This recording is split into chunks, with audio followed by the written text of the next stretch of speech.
Google to get responses to the applications that were made. We're going to be working on that based on the strategic partnerships that we're beginning to sign. In the period under review, we have signed strategic partnerships with Huawei and Google. We entered into a formal partnership arrangement with these technology giants to drive deeper integration between policy, research, and practical innovations. These partnerships will see both Google and Huawei train 100,000 beneficiaries each under the 1 Million Coders program. This represents a deliberate move to prepare students for the evolving demands of the digital technology economy under President John Mahama. And my gratitude goes to both technology giants, Huawei and Google, for their belief in the John Dramani Mahama vision. And let us be clear, these Google certificates and Huawei training programs are going to be a mix of in-person and online training programs. And so we'll be rolling out the plan very soon in every constituency in the country to allow for people to take these trainings. And the beauty of the Google 100,000 training is Google already has its AI research lab here in Ghana. And what we're trying to do is to train the people using Google's own certification program, and then on the back of that, get them employed to work with Google or any of its partners and affiliates. The next thing we'll talk about as a national priority is data cost and data prices. The ministry has successfully fulfilled its commitment to reduce data cost for Ghanaians. Effective 1st of July 2025, all major mobile network operators implemented revised mobile data tariffs, significantly increasing the volume of data at existing price points and effectively reducing the price of data. MTN increased all data bundles by 15%, while Telecel and Airtel Tigo raised theirs by 10%. High-use data bundles also saw major improvements, such as the restoration of MTN's 399 Ghana cedi bundle, which now offers 214 gigabytes of data as against the 92 gigabytes of data before the Mahama administration. These changes were the result of a comprehensive reform package introduced in the first quarter of this year, which included a national spectrum review, a revised licensing condition tied to pricing commitments, and direct regulatory engagement with the MNOs. Additionally, the three leading operators have committed to invest a combined $150 million in their networks by the end of the year to improve quality of service and reliability. And let me make the point here that we are very well aware of the challenges of the networks relative to quality of service. And as I indicated in my last press briefing, we've given them the third quarter to implement and utilize the spectrum that has been made available to them. And subsequent to that, in Q4, we will begin rigorous enforcement of quality of service. We will not hesitate as a ministry to give policy direction to the regulator, the NCA, to impose very hefty fines on companies or mobile network operators who fail to meet their quality of service obligations.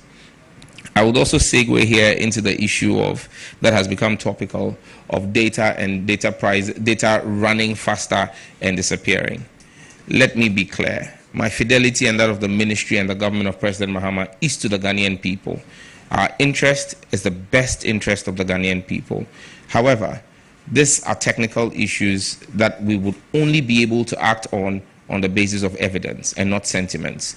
I have seen a number of complaints on social media, and I've set up a specialized task force at the NCA and at all the mobile network operators to deal with these complaints.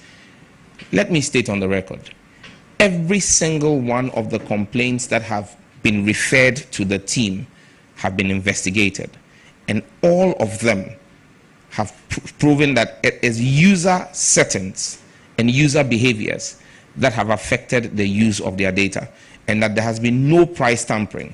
Let me reiterate, I will not hesitate to deal decisively as minister with any telecom company that falters or alters the pricing that is approved by the NCA. But unless there is evidence of same, you cannot punish somebody just because people are making a claim that is not backed by the evidence.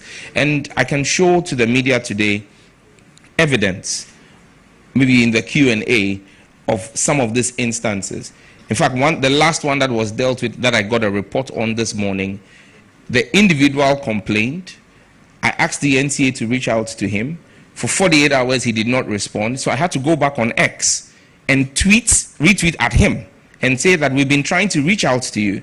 When we did the investigation, it turned out that he actually handed his own device over to somebody. And when they did the record, they realized that the person used it to watch and stream videos. And that's how come the data he was expecting to keep. And I have evidence of this. I mean, and some of them, we've actually urged some of them to come out and do public sensitization. I'm sure you all saw the one by Mr. DKB when he complained about his data, and subsequently he realized that it was from his own user behavior. But like I said, we will continue to deal with every single one that comes our way. The third thing we've done is comprehensive ICT legal reform. The ministry has completed a thorough internal review of all existing ICT laws, regulations, and policies. As a result, 15 new pieces of legislation are being drafted as we speak. These include amendments to the Data Protection Act, the new cybersecurity regulations, the Ghana Innovation and Startups Bill, and frameworks for artificial intelligence, digital trade, platform governance, and cloud services. I dare say that at no point in time in the history of our country has any ministry worked on 15 new pieces of legislation at the same time. But that's what we're doing, because when we say there is a reset for the 24-hour economy, this is a digital reset to put Ghana in preparedness to roll out President John Dramani Mahama's 24-hour economy. This legal overhaul is designed to modernize Ghana's ICT regulatory architecture in line with global standards and preserving national interest and inclusivity. The Ghana Startup Bill has undergone both national and regional stakeholder consultations and is now in the final legal drafting phase. This law will provide clarity legally for startups, tax exemptions, incentives, and a streamlined compliance framework for innovation-led firms. In line with the ministry's vision of establishing an enabling legislative framework to foster a competitive, investor-ready digital economy, Ghana has been chosen to host the 2025 Global Entrepreneurship Festival, slated for November this year, which will bring in over 100,000 innovators and venture capitalists into the country for a 3-day event holding here in Accra to invest in local startups. 4. Ghana's National AI Strategy and Digital Transformation Blueprint. The Ministry of Communications has led the drafting of Ghana's National Artificial Intelligence Strategy. This draft strategy, which has been co-created through high-level consultations with stakeholders, including the British High Commission, UNESCO, the Kwame Nkrumah University of Science and Technology's Responsible AI Lab, and GIZ, and the UNDP, has led to a strategy document which has completed legal reviews and is scheduled for cabinet presentation this quarter. Parallel to this, we have continued in May to launch the National Digital Transformation and Emerging Technology Strategy. This document sets out a roadmap for ethical and sovereign integration of emerging technologies, particularly artificial intelligence, across sectors such as agriculture, healthcare, logistics, financial inclusion, and education. This strategy reinforces Ghana's commitment to inclusive, right-based digital development. At the ministry, we have taken action aimed at reform, integrity, and oversight. Because like I stated in my first accountability report, we believe that the Operation Recover All Loot initiative of His Excellency the President is multi-sectoral. And so at our ministry, we have decided to embark on that.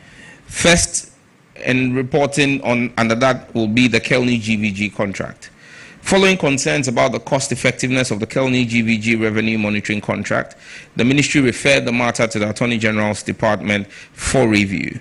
We have noted that the value of money paid to Kelny GVG has increasingly increased as a percentage of revenue, rising from 28% to 84% in October 2024. I have directed a renegotiation of the terms of the Kelny GVG contract for the remainder of the contract pending the Attorney General's advice, and we have also made the decision not to extend the contract beyond its current terminal date. Smart Infraco and compliance enforcement. You remember and recall that in my first brief to the country, I indicated that we had realized that a private company, Smart Infraco, had 100% access to the National Data Center, and the National IT Agency did not have any access. I immediately directed that should be rectified, and as we speak, NITA has 95% access and root access to the National Data Center and all of our infrastructure. Smart Infraco has also failed to honor multiple financial obligations under the agreements that they have with the ministry, including an upfront payment of $2 million and annual payments of $1 million. I have directed enforcement and compliance of those terms immediately. Efforts are underway now to compel full payment of arrears, else we would take advice from the legal counsel to terminate that contract in order to protect the public interest. NGIC and 5G. The NGIC, Next Generation Infrastructure Company, the exclusive shared neutral 4G, 5G infrastructure provider, is progressing steadily towards its target of activating 350 5G ready cell sites by the last quarter of 2025, with at least 50 live sites for 5G expected in Accra and Kumasi. As of today, NGIC has deployed 16 5G ready sites and received full NCA approval for its core network infrastructure. I've also indicated in my last briefing that failure by NGIC to roll out full commercial activities by end of Q4 this year will lead to me terminating the terms of that contract, taking away the exclusivity clause in there and opening it up for fresh negotiations. 4. Ghana.gov. The Ghana.gov platform has run under the previous administration of President Akufo-Addo without a contract.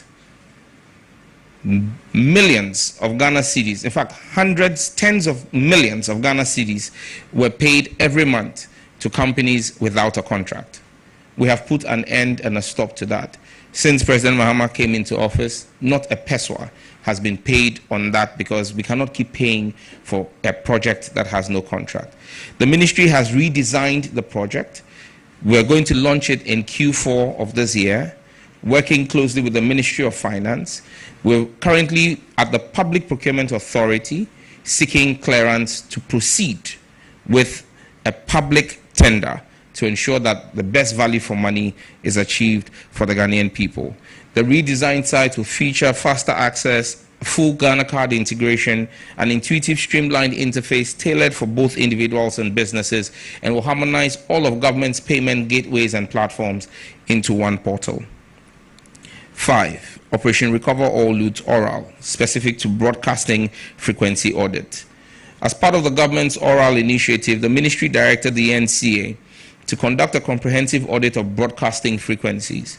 The first phase of the audit revealed multiple regulatory infractions with a total estimated tax penalty of 9.5 million Ghana cedis. Several stations have already been shut down for non-compliance. The ministry remains committed to reclaiming state assets and ensuring that frequencies are allocated transparently and in accordance with law. And you will also recollect that about 5 weeks ago, the ministry issued a directive to the NCA to shut down 64 radio stations. The President, His Excellency John Dramani Mahama, intervened and requested for amnesty, which we granted a 30-day amnesty. Let me state that of the 64 radio stations, 58 of them have written to the NCA and started the process of regularizing their paperwork. However, you would recall that I indicated that the total number of radio stations in default was 210. The 64 was just one phase. We expect that the public sensitization with the first batch of 64 would have compelled the others to have taken steps to rectify their anomaly. For all those who have failed to take any step, there will be no further public announcement on it. There simply will be enforcement in order of protecting the public resource. 6. Girls in ICT. The ministry has scaled the 2025 Girls in ICT initiative across the Volta region, Upper East region, and Upper West region as part of efforts to close the gender gap in digital skills. In June this year, 1,000 girls from 18 districts in the Volta region completed a 3-week practical training program covering web development, game animation, cybersecurity, and coding, equipping them with relevant tools for Ghana's future digital economy. The Girls in ICT initiative reinforces our inclusive digital transformation agenda by investing in the next generation of female tech leaders and ensures that digital opportunity is genuinely national. And let me once again remind you that this initiative was an initiative that started under President John Evans Atta Mills and Vice President John Dramani Mahama in 2012. Now, on consumer and public interest protection efforts, I'll start with PayPal. The ministry has formally reopened engagements with PayPal to restore full access to its service for Ghanaian users. As of June 2025, PayPal's regional government relations team has issued Ghana a compliance roadmap outlining the technical, regulatory, and financial standards required for whitelist reinstatement. The ministry is working closely with the Bank of Ghana and other key stakeholders to fulfill these conditions and to ensure PayPal also meets the necessary requirements to operate in Ghana. This effort is a strategic priority to expand access to global digital payment platforms for freelancers, SMEs, startups, and the creative sector. Securing PayPal access will remove a long-standing barrier to participation in the global digital economy and expand financial inclusion and cross-border trade opportunities for millions of Ghanaians. We're working closely with the governor of the Bank of Ghana to ensure that PayPal is given access to our economy and our digital space. However, we'll insist that PayPal will comply with the regulations of the Bank of Ghana. 2, TikTok. As part of our efforts to promote a safe, vibrant, and inclusive digital creative economy, I met with TikTok's West Africa Government Relations team on the 26th of June. Our discussions focused on enforcing age restrictions, safeguarding minors, and promoting responsible content development. I urged TikTok in that meeting to ensure fair compensation for Ghanaian content creators, and I also proposed the establishment of a local moderation and content governance team to reflect Ghana's value, protect our user rights, and support national regulatory expectations. I'm looking forward to the TikTok partnership with the ministry to provide capacity building for our content creators in the country on how best to monetize that platform for the benefit of Ghanaian content creators. That should happen in Q4 this year. Now, MultiChoice Ghana. I made the announcement that I had directed MultiChoice to be present at the ministry for a meeting. At that meeting, we requested a 30% reduction in pricing for subscribers of MultiChoice Ghana's packages. The meeting addressed public concerns about affordability, value for money, and fairness in service delivery. I made clear the ministry's expectation that pricing structures had to be responsive to Ghana's current economic context.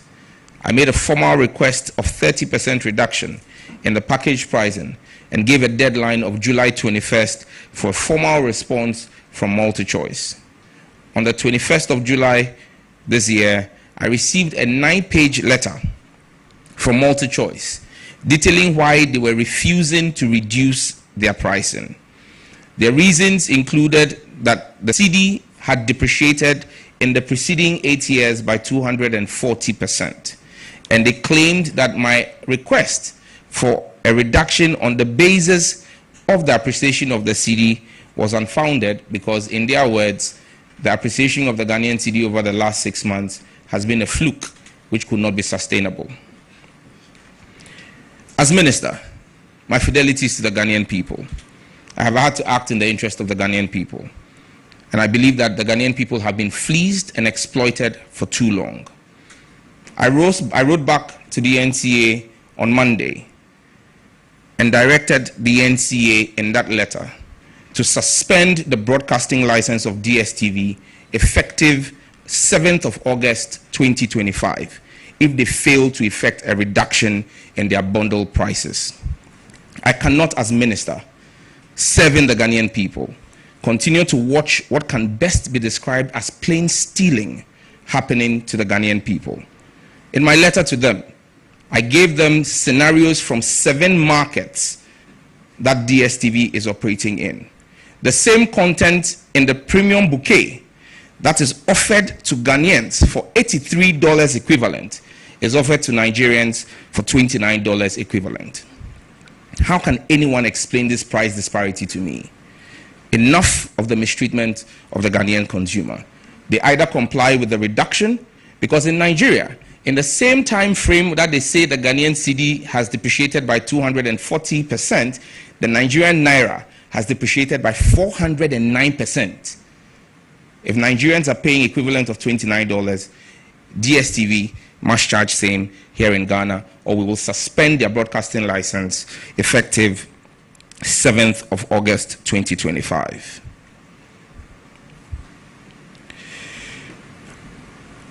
The ministry would continue to leverage our public-private and bilateral partnerships to expand digital opportunities, attract investment, and catalyze structural reforms across the ICT sector.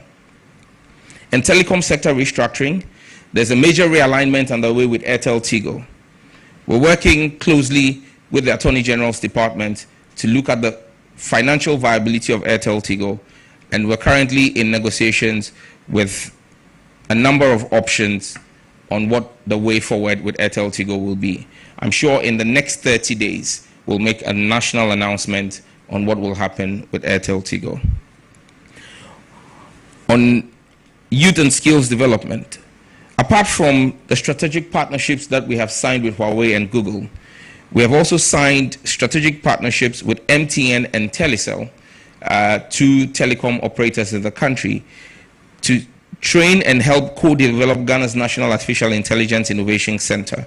This agreement will see the commitment of critical resource to the training of 5,000 young people in artificial intelligence related digital skills over the next 18 months. MTN Ghana, as part of their contribution to government, is building a $25 million artificial intelligence innovation center at the Accra Digital Center in Circle. This partnership will strengthen Ghana's institutional and workforce readiness for AI adoption. Earlier this year, the ministry signed an MOU with the UAE government to co-develop a $1 billion Ghana UAE Innovation Hub. The project will anchor high-tech manufacturing, startup incubation, and digital services with a multi-phase construction scheduled to commence in 2026. Currently, we have just completed work with the Lands Commission in identifying the 25-kilometer square land in Dawa in the Ningo Prampram district to begin the construction work. In conclusion, the Ministry of Digital Communication, Digital Technology and Innovation continues to reaffirm its commitment to building a secure, inclusive and innovation-driven digital economy. The first half of 2025 has seen tangible results in law reform, digital inclusion, infrastructure rollout, sector regulations, and strategic partnerships. As we enter the second half of the year, we remain focused on consolidating these gains and delivering a digital Ghana that benefits every citizen, every business, and every region. In July, at my last Meet the Press, I reaffirmed Ghana's digital leadership, and I will continue to do so as I did at the ITU Council in Geneva, where I secured alignment with global telecom agendas and strengthening bilateral cooperations on digital infrastructure and governance. I wish to express my sincere appreciation to all the agencies of the ministry, our partners, our stakeholders, and Ghanaians who have supported and engaged with our work so far. Together, we are shaping a digital future that is equitable, that is resilient, and full of opportunities for all. But before I end, let me just touch on one other thing we have done as a ministry, has been in the area of law enforcement, from the Cybersecurity Authority. We have carried out a number of operations in collaboration with other state agencies. Coming Monday, the CSA and the police CID will hold a joint press conference to give full details of all the work that we have done. But we are committed to clamping down on illegal activities in the cyberspace, especially human trafficking. We're seeing a lot of human trafficking happen in the country, but I want to say a very big thank you to the leadership of the Cybersecurity Authority and our allied security agencies in the national security architecture who have worked with us to keep Ghana resilient. Thank you.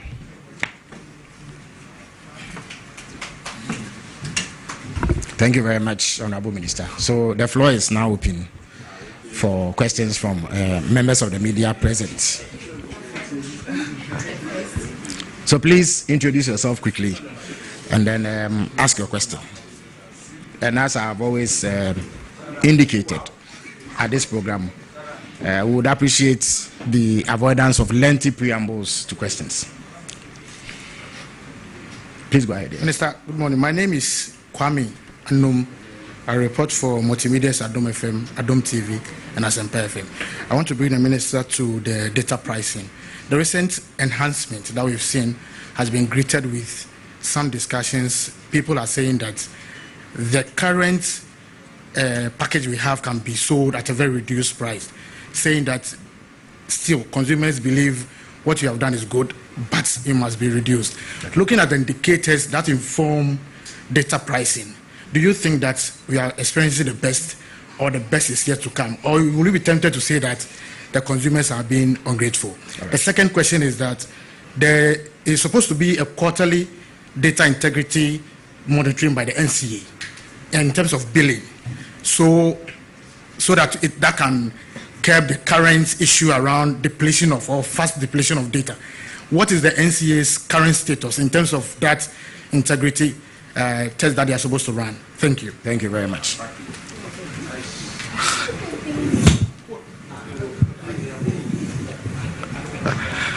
All right. Good morning. My name is Shadrach Odamiejare, Metro TV.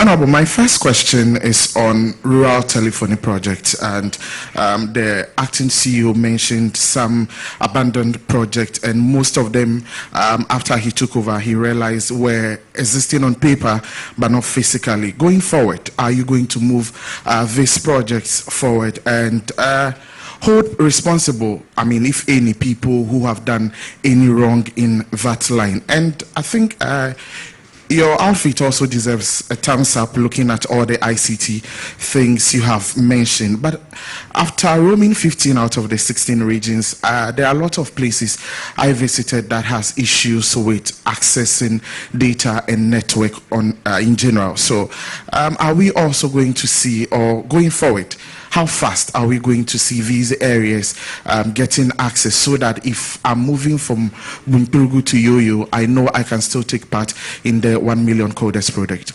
Thank you. Thank you very much.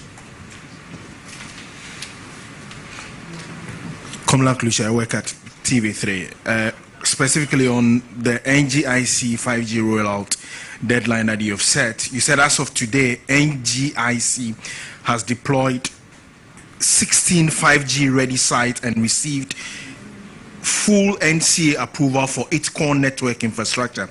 And you've indicated that failure to commence full commercial 5G activities by end of the fourth quarter would lead to a renegotiation or termination of the existing license agreement. We were told, I think as of last year or so, that by the 1st of December, once you switch on your phone, you should be able to access 5G.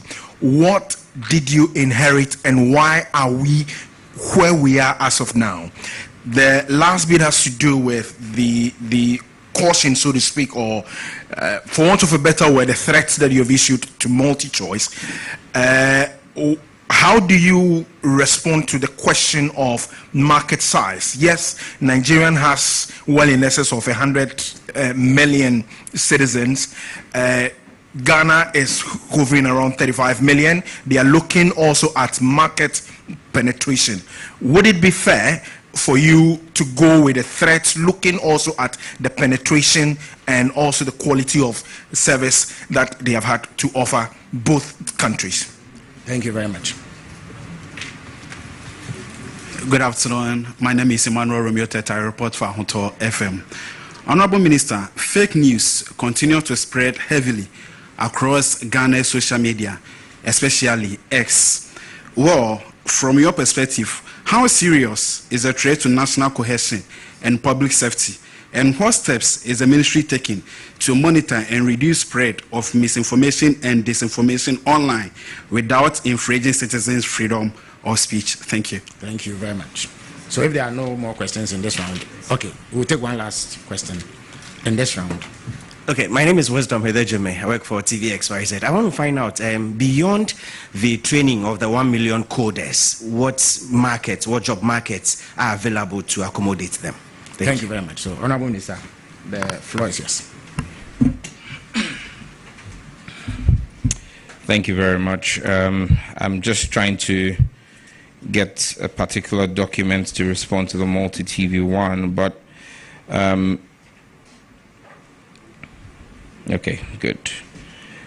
Kwame from Adum FM asked on data pricing and whether we want, people are asking for further reductions. I mean, it is fair that people would ask for more, but it must be driven by the fact and the science. And so I made a request to the International Telecoms Union, the IDT, to carry out an independent survey of Ghana and our data pricing and telecom pricing vis-a-vis macroeconomic indicators and the sub-region. We're expecting to get that report by end of September. And once we get that report, it will arm us with the right steps to take. Are we going to be asking for further reductions, or do we sit where we sit? I think that we will continue to explore this. But let me also be clear that a lot of this is market forces driven. So it's a demand and supply thing. And that's why I believe that the previous administration did us great disservice, where Google was willing to land their Equiano cable in Ghana.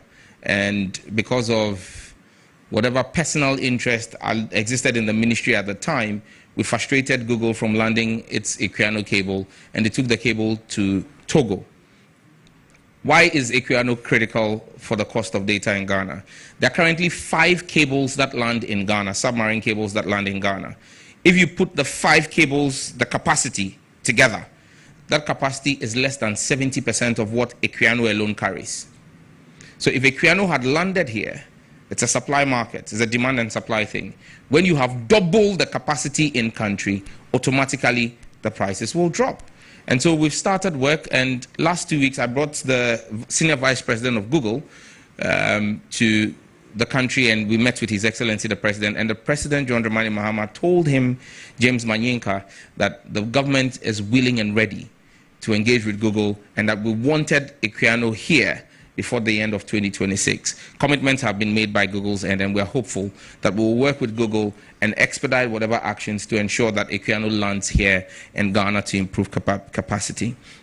On the quarterly integrity data assessment that's done by the NTA, yes, the NTA is on the course to do that.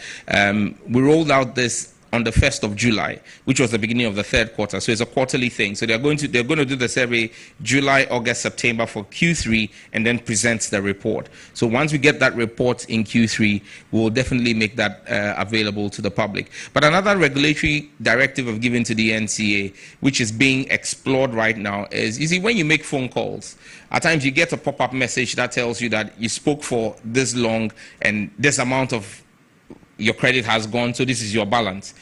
We're trying to see if we can work with the telcos to ensure that at the end of every day, they also send you a pop-up message like that, that gives you on a daily basis, a report of what your data usage has been, so that it's also able for you to then work. Because every one of the cases I've investigated, we've had to request for the CDRs.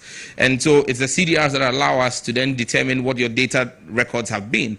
But if you also as a customer is giving a daily update, it lets you understand if something is going off or if there's something wrong with your system. I think that provides us more transparency. And so we've asked the NTA to explore that with the MNOs. Shadrach from Metro TV asked about the rural telephony sites, abandoned projects, what is next?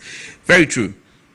There are about 400 of the 1,500 sites that had been on paper constructed that have equipment at different levels of erection. Why are people laughing? Okay, different stages of construction. My choice of words are very interesting. Anyway, and so you have some of the areas where the masts have been constructed, but there's no traffic running through there. So people say that they see the mast, but it's not working. And so we've engaged the contractor, Ascend Digital, and we're asking for them to complete that. And then we are dispatching them to complete their almost 500 sites that have not been started at all. And so we're hoping that before the end of this quarter, they would go back. We're doing full audits of it, and they've not been paid fully. There's still some money that is owed them. We will not authorize the release of those payments until we see full execution of the project. And he spoke about data access in rural communities. That's where the real challenge is, because you see, most of these cell sites were 2G and 3G sites, the rural telephony sites. Most of what were built were 2G and 3G. And so you realize that a lot of the data experience is actually 4G. So in those areas, even though they are rural telephony sites, if you are in a rural part of the country or driving through a rural part of the country and you are on the rural telephony network, your data experience is almost non-existent. You can only make voice calls. And that's why for us as a ministry, we've indicated that we're going to review RTP1 and RTP2, which is a rural telephony project, see how well we can upgrade them to 4G sites to be able to give data experience there. And as we begin to explore RTP3 sites will all be 4G and 5G enabled, because we believe that you must not only take voice to the rural community, you must take data as well, because that's the only way you can bridge the digital divide. Komla from TV3 asked about NGIC and the previous claim. I think it was sometime in November 2024 that the previous administration launched with fanfare 5G. Let's just say that it was smoke screens and voicemail. There was actually no fact. I mean, even that day at that center where they launched the 5G, there was no 5G network, and there is no 5G anywhere. If there was 5G, I haven't directed the NCA or NGIC to turn off any 5G site. We would have seen it. But I think it's such smoke screens and gaslighting from the previous administration that made the Ghanaian people give such a decisive victory to President Mahama. And that's why for me as his Minister for Communication, Digital Technology and Innovation, I'll be truthful and honest with the Ghanaian people. We have no 5G service in the country. NGIC has received all the necessary approvals. In fact, last 2 weeks, I gave the final connecting entity license approval for MNOs. They're asking for an additional license for ISPs, which I have declined. My argument is simple. You have a license. You've had it for almost 3 years. At the very least, I've given you the authority and the license to regulatory approval for you to connect to MNOs. Focus on that and roll out with MNOs. Why licenses for you? No, deal with MNOs. Let's see that you roll out with MNOs. 6 months after you've rolled out with MNOs, we'll consider granting ISP licenses as well. But for now, like I have indicated, if by end of Q4 we do not see a full commercial rollout on telecom operators of the NGIC 5G network, we would take away the exclusivity clause and then review the entire license arrangement in the interest of the Ghanaian people. Multi-choice. Now, Commonwealth is not a threat. It's simply a policy direction. Whom am I to issue threats? I'm merely a policy maker. And so the policy position of the government is clear. I'm just going to run through a portion of my letter to DSTV. In that letter, I compared Ghana, Nigeria, Liberia, and Ghana has a bigger population than Liberia, Angola, Botswana, that Ghana is bigger than as well, Eswatini, clearly Ghana is way bigger than Eswatini, and South Africa. For the premium package, Ghana pays 82 equivalent. What I did was I took all the package prices and pegged them at the central banks of all of these countries, their rates to the dollar, so that we have a uniform pricing. For premium package, Ghanaians are asked to pay $82.40. Nigerians are paying $29. Liberia is paying $61. Angola is paying $33. Botswana, $61. Eswatini, $52. South Africa, $51. Clearly, Ghana is way so high. There is no justification. It's the same content, the same old movies that are being shown. So there is no justification for Ghana being almost 30% more expensive. If you go to Compact Plus, Ghanaians are paying $54.3. Nigerians are paying $19.6. Liberia is paying $36. Angola is paying $27. Botswana is paying $43. Eswatini, $35. South Africa, $34. Again, you see the clear disparity. You go to Compact. Ghanaians are paying $36.20 pesos. Nigerians are paying $12.40 pesos. Liberia, $23. Angola, $18. Botswana, $33. Eswatini, $27. South Africa, $25. You go to Family. Ghanaians are paying $18.10.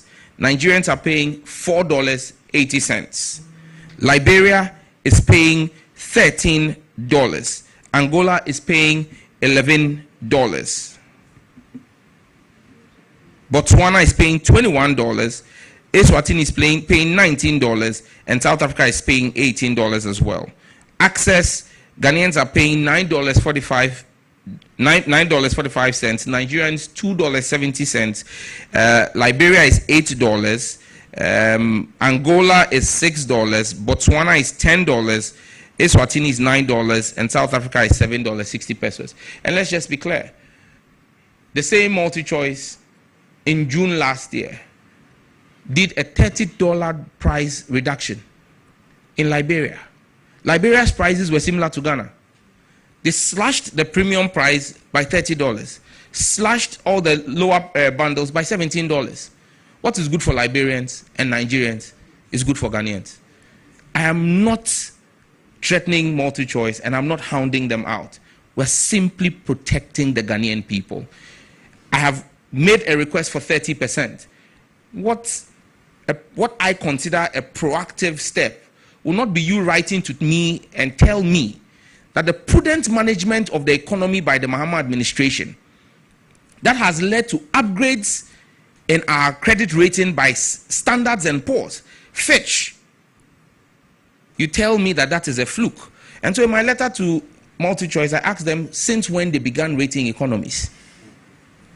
Because for them to tell me that the improvement, the over 30% appreciation of the Ghanaian cedi is unsustainable and cannot be projected against, I want to know what expertise they have in determining the future of the Ghanaian economy. We are simply acting as regulators. We will not give a license to a foreign entity to come and fleece Ghanaians.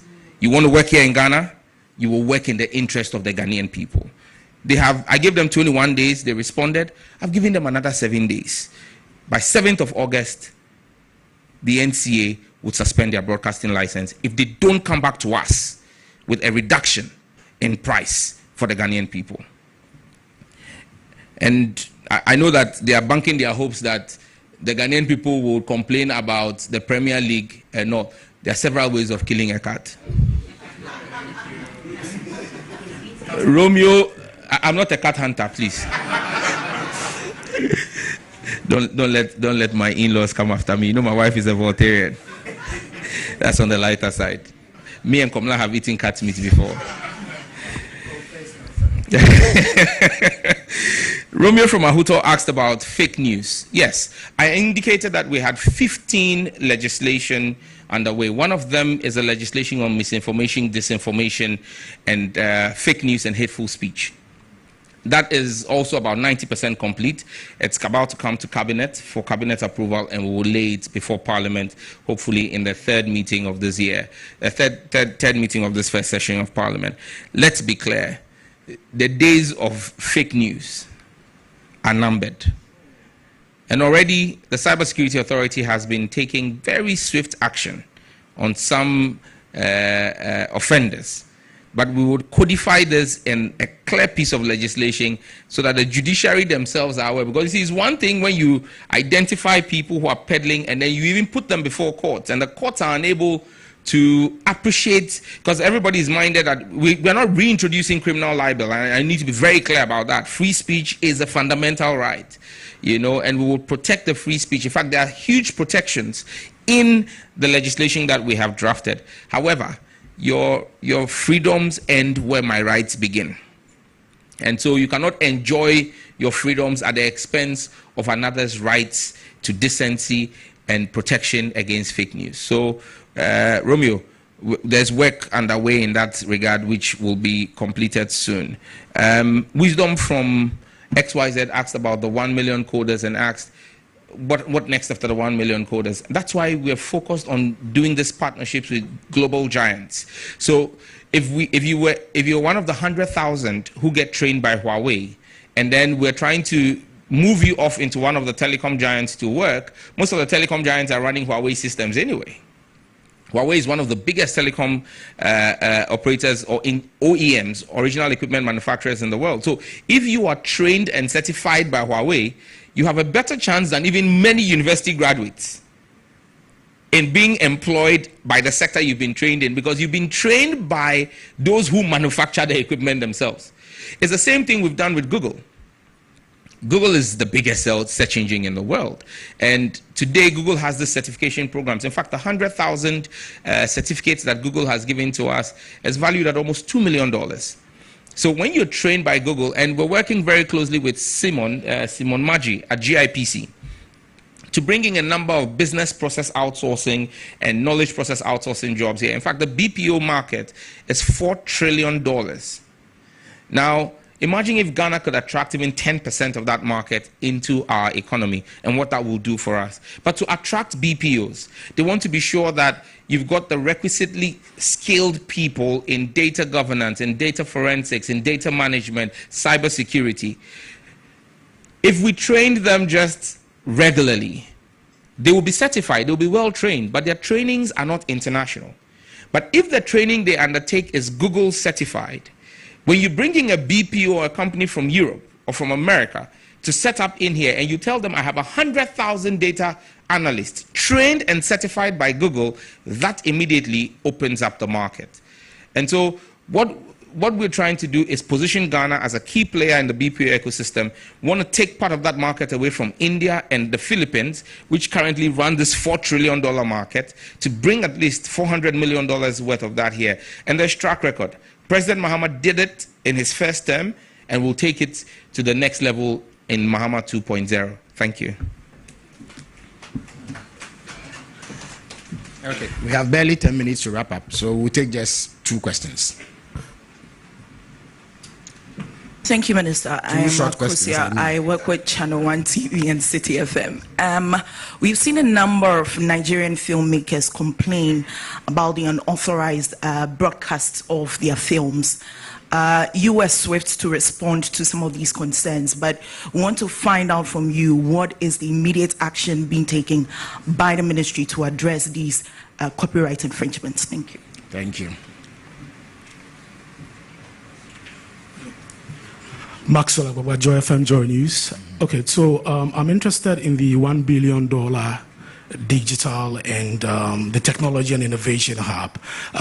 Minister, some of your critics are already predicting doom and gloom for that project.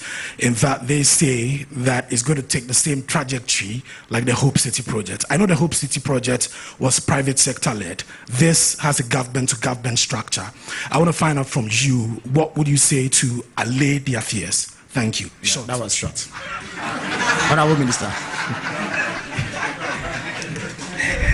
I get a sense that the 2 people who question normally have very lengthy questions, but they've pleasantly surprised the Minister for Government Communications. Akosia City and Channel 1, unauthorized broadcast of films and copyright infringement. It's not just limited to Nigerians. In fact, yesterday at home, my wife drew my attention to a complaint, I think by Kalsum Scenario or something, of a new movie she shot, which was being aired on Zandi Kamel, her movie, which is just released, being aired and broadcast on national TV. Now, let's be clear. Myself and my brother Felix have very intertwined mandates when it comes to TV. As the Ministry of Communications, we deal with licensing. Now, the Ministry of Government Communication will have oversight of the agencies that deal with content. So the National Media Commission, even though constitutional, will have some government engagements with the Ministry of Government Communication and the National Film Authority. But we've taken critical steps. Myself and Felix met with the National Film Authority and the NMC. We had a joint stakeholder engagement where we discussed this issue, and we're beginning to come up with the framework that's going to guide broadcast of material and protection of intellectual property rights. So the point here is this. You would need to have a multi-sectoral approach where the Film Authority, the National Media Commission are looking at the issues and raising them with the Ministry of Government Communication, and where there are defaults or recalcitrants, we will step in with the regulator to enforce or sanction errant media houses. In fact, let me just state that I'm writing officially to the National Media Commission, and that letter is to give the National Media Commission a 30-day mandate. And it looks like I like 30 days. But I'm giving them a 30-day mandate to take advantage of resource that the NCA, which is under my ministry, has put at their disposal, the Broadcast Monitoring Center. The NMC has always complained that they don't have capacity. We have built capacity as the NCA. But because by law we don't deal with content, we've made that available to the NMC. We record and store for at least 90 days every single broadcast in this country, both radio and TV. It comes at huge expense to us at the NCA. We could be using that money for something else, but we've put it at their disposal. If the NMC fails to fulfill their mandate of dealing with content, the NCA may be forced, in the interest of public safety and morality, to begin to take licensing action on the basis of unwholesome content that we are seeing.